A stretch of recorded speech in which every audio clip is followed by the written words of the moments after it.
달빛조차 구름에 가려 스며들지 못하는 깊은 밤.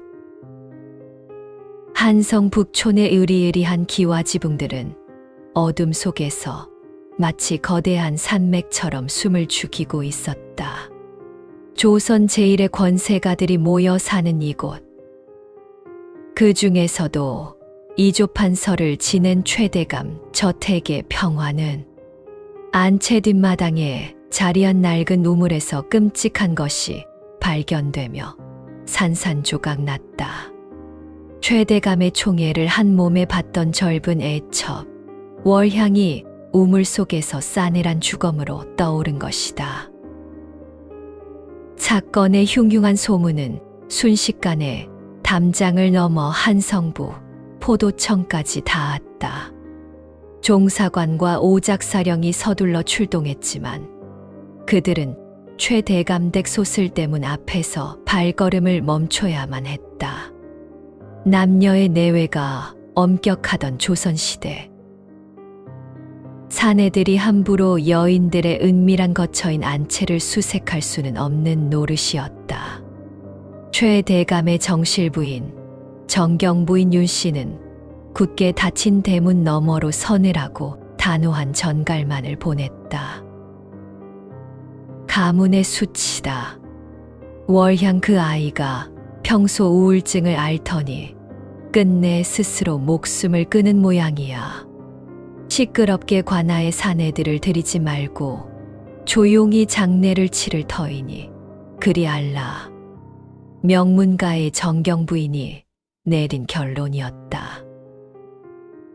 평범한 사건이었다면 이대로 투신 자살로 덮이고 끝날 일이었다.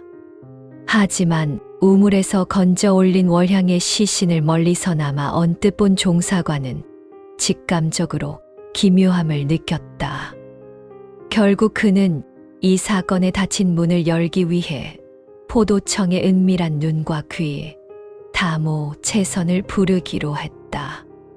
채선은 비록 천한 관비의 신분이었으나 그녀의 눈썰미는 웬만한 수사관을 훌쩍 뛰어넘었다. 사람의 미세한 표정 변화, 옷자락에 묻은 흙먼지 하나, 심지어 방 안에 떠도는 미약한 향기까지 잡아내는 감각은 짐승처럼 예민했고 추리는 바늘처럼 예리했다. 채선은 간단한 다구를 챙겨 들고 심부름을 온 아이처럼 조용히 최대감댁 안채로 스며들었다. 안채는 숨이 막힐 듯 고요했다. 마루는 먼지 하나 없이 윤이 났고 시비들은 발소리조차 내지 않고 걸어 다녔다. 채선은 부엌에서 안주인 윤씨의 방으로 올릴 차를 준비하며 은밀히 주변을 살폈다. 찬장에는 최고급 작설차와 다과가 가지런히 놓여 있었다. 단맛을 내는 설탕은 조선 땅에서 구경조차 하기 힘든 사치품이었기에 대신 깊은 산에서 구한 진귀한 토종꿀을 조심스레 덜어 차에 곁들였다. 방 한가운데에는 정경부인 윤씨가 꼿꼿한 자세로 앉아 있었다. 기품이 넘치는 차림새였지만 그녀의 눈빛은 한겨울 쇳덩이처럼 차가웠다. 채선은 고개를 숙인 채 조심스럽게 다과상을 내려놓으며 윤씨의 방 안을 빠르게 훑었다.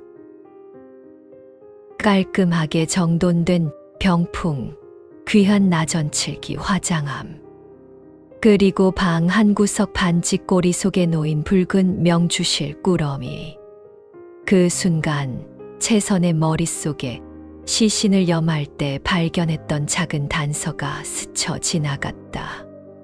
물에 퉁퉁 불어버린 월향의 오른손 검지 손톱 밑에 아주 가느다란 붉은 비단실 한 가닥이 깊숙이 박혀 있었던 것이다. 포도청에서 다모까지 보낼 줄은 몰랐구나. 우울증을 견디지 못해 스스로 우물에 몸을 던진 불쌍한 아이다. 더 이상 가문의 명예에 흠집이 나기 전에 서둘러 일을 마무리 지으라. 종사관에게 전하거라. 윤 씨의 건조한 목소리가 정적을 깼다. 예, 마님. 허나 관의 법도상 몇 가지 여쭐 것이 있사옵니다. 월향 아씨께서 마지막으로 남기신 유서나 평소 아씨를 모시던 시비들의 말에 짚히는 곳은 없으셨는지요. 말수가 적고 속을 알 수 없는 아이였다. 본디 천한 출신이라 양반가의 엄격한 법도를 견디지 못했겠지. 윤 씨는 여유롭게 찻잔을 들어 올렸다. 토종꿀의 은은한 단맛이 입안에 퍼지자 그녀의 굳은 표정이 아주 미세하게 누그러졌다. 하지만 채선의 눈에는 그 찰나의 순간 윤 씨의 화려한 치마폭 아래로 살짝 드러난 비단 덧치마 끝자락이 들어왔다. 올이 살짝 풀려있는 검붉은 색의 최고급 비단이었다. 방을 물러 나온 채선은 본격적으로 안채의 아랫사람들을 탐문하기 시작했다. 겉보기엔 모두 입을 굳게 다물고 있었지만 채선은 우물가에 있기, 부엌의 아궁이 재, 그리고 시비들의 불안한 눈빛 속에서 진실의 조각들을 하나씩 주워 모았다. 월향을 가까이서 모시던 어린 시비를 다독여 끌어낸 증언은 충격적이었다. 그날 밤 월향 아씨께서는 많이 울고 계셨습니다. 부인 마님께서 아씨를 불러 크게 꾸짖으셨거든요. 아씨께서 회임을 하셨다는 소문이 돌았는데 마님께서는 그것을 가문의 수치라 여기셨습니다. 퍼즐이 맞춰지기 시작했다. 정실 부인 윤 씨는 오랜 세월 자식을 낳지 못해 가슴앓이를 해왔다. 그런데 천한 기생 출신의 애첩이 덜컥 대감의 아이를 가졌다면 정경 부인의 분노와 질투는 극에 달했을 것이다. 하지만 그것만으로는 자결인지 타살인지에 대한 결정적인 증거가 될 수 없었다. 채선은 다시 그날의 우물을 살폈다.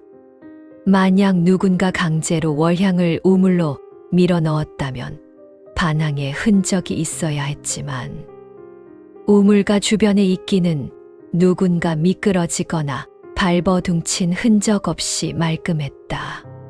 스스로 뛰어든 것이 아니라면 어떻게 물에 빠졌단 말인가. 채선은 조선의 법의학서 신주무얼록의 한 구절을 떠올렸다. 물에 빠져 죽은 익사자는 배가 부풀어 오르고 코와 입에서 거품이 나오나 죽은 뒤에 물에 던져진 자는 배가 홀쭉하고 거품이 없다. 종사관을 통해 몰래 확인한 월향의 시신은 배가 부풀어 있지 않았다.